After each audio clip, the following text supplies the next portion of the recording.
2001 வருடம் செப்டம்பர் மாதம் 11ஆம் தேதி அமெரிக்க வரலாற்றில் ஒரு கருப்பு தினமாய் மாறிப்போனது. எல்லாருக்கும் தெரியும், தீவிரவாதிகள் அந்த ட்ரேடிங் சென்டர் ட்வின் டவர் அதன் மேல் விமானத்தை மோத வைத்து மிகப்பெரிய அழிவை உண்டு பண்ணினார்கள். அமெரிக்கர்களால் அந்த சம்பவத்தை மறக்கவே முடியாது. இந்த சம்பவம் நடக்கும் பொழுது 11ஆம் தேதி இது நடக்கிறது. செப்டம்பர் 14ஆம் தேதி வாஷிங்டனில் உள்ள நேஷனல் கத்தீட்ரல் தேவாலயத்திலே அமெரிக்க நாட்டின் ஜனாதிபதி, செனட் சபை, முக்கியமான மக்கள் அத்தனை பேரும் அந்த ஆலயத்திலே அமர்ந்திருக்க டாக்டர் பில்லி கிரஹாம் அவர்கள் பிரசங்கம் பண்ணினார்கள். இன்றைக்கும் சமூக வலைதளங்களில் இருக்கிறது, நீங்கள் போய் பார்க்கலாம். அவர்கள் தங்களுடைய வார்த்தைகளை ஆரம்பிக்கிறார்கள். உலகமே உற்று கவனிக்கிறது. என்ன சொல்ல போகிறார் பில்லி கிரஹாம்? அமெரிக்க அதிபர் மற்றும் அங்கே இருக்கிற எல்லா அஃபீஷியல்ஸ் உள்ளத்திலும் வெறுப்பும் கோபமும், அதே நேரத்தில் ஒரு விதமான பயமும். இவ்வளவு பாதுகாப்பான தேசம், உலகத்தின் மிகப்பெரிய வல்லரசு என்று நம்பிக்கொண்டிருந்த அத்தனை பாதுகாப்புகளையும் தகர்த்து உள்ளே ஒரு விமானம் வந்திருக்கிறது. அவ்வளோ அந்த பெரிய கட்டடத்தின் மேல் மோதி அவர்களும் செத்து போனார்கள். ஆனால் ஏராளமான அழிவை உண்டாக்கினது மாத்திரமல்ல, அமெரிக்கானாலே யாரும் தொட முடியாத ஒரு தேசம் என்பதை உடைத்து விட்டார்களே என்கிற ஒரு ஆதங்கத்திலே அன்றைக்கு ஆலயத்தில் உட்கார்ந்த மக்கள் நடுவிலே டாக்டர் பில்லி கிரஹாம் அவர்கள் பேசின அந்த வார்த்தைகள், அந்த முழு பிரசங்கத்தையும் நீங்கள் எடுத்து பாருங்கள்.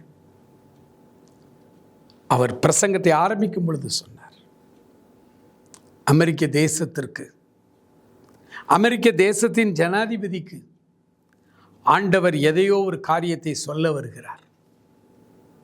ஆண்டவர் என்ன காரியத்தை நம்மோடு பேச வருகிறார் என்பதை கவனமாய் காது கொடுத்து கேளுங்கள் என்று சொன்னார். நாட்டின் மிகப்பெரிய அழிவு, ஆனால் அதிலேயும் ஆண்டவர் ஒரு செய்தியை நாட்டின் ஜனாதிபதிக்கு சொல்லுகிறார்.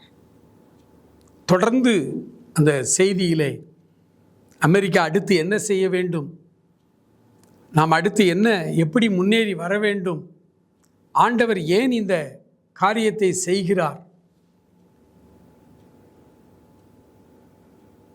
இந்த கேள்வி எல்லாருடைய மனசில் இருக்கும்.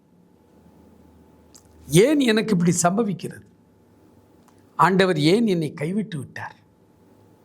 ஏன் எனக்கு அவர் ஒன்றுமே செய்யலை? ஆண்டவர் என்னை ஆசீர்வதிக்காமல் ஏன் விட்டு விட்டார்? இந்த ஆதங்கமான கேள்விகள் எல்லா கிறிஸ்தவருடைய உள்ளங்களிலும் இருக்கிறது.